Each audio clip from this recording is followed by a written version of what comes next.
অ্যালেপ্পির শান্ত জলরাশি পেরিয়ে আমাদের যাত্রা শুরু হলো মাদুরাইয়ের উদ্দেশ্যে।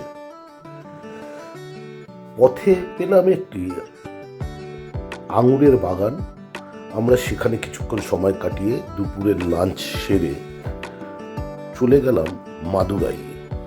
দক্ষিণ ভারতের ঐতিহ্য ও ভক্তির প্রতীক শ্রী মীনাক্ষী আম্মার মন্দির দর্শনের পর মাদুরাইয়ের হোটেলে কাটালাম এক আরামদায়ক রাত।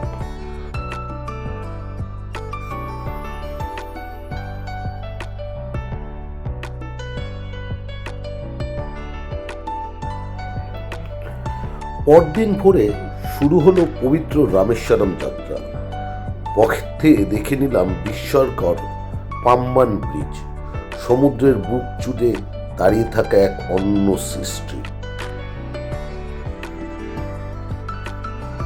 যেখানে সমুদ্রের বুক চিরে এগিয়ে চলেছে রেলপথ।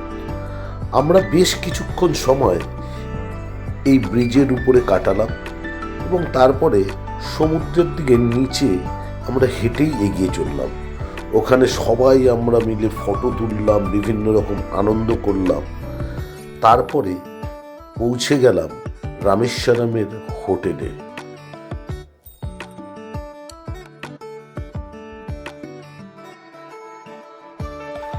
আলোকসজ্জায় মোড়া হোটেলের অপূর্ব সৌন্দর্য, পরিচ্ছন্ন পরিবেশ আর অতিথিয়তার উষ্ণ ছোঁয়ায় ভ্রমণের ক্লান্তি মুহূর্তেই যেন মিলিয়ে গেল।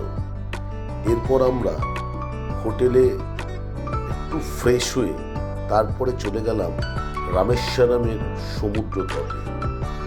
সেখান থেকে রামেশ্বরম মন্দির পায়ে হাঁটা পথ, কিন্তু আমাদের কোনো ক্যামেরা মন্দিরে ঢুকতে দিচ্ছিল না বলে তো আমরা ক্যামেরা নিয়ে ঢুকতে পারিনি।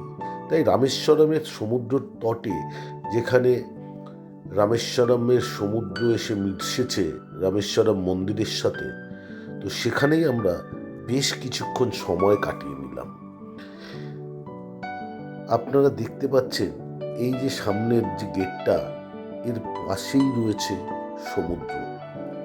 এরপর রামেশ্বরম মন্দির দর্শন করে পরদিন আমরা চলে গেলাম আমাদের পরের গন্তব্য কন্যাকুমারী, আমাদের পরের পর্বে কন্যাকুমারী।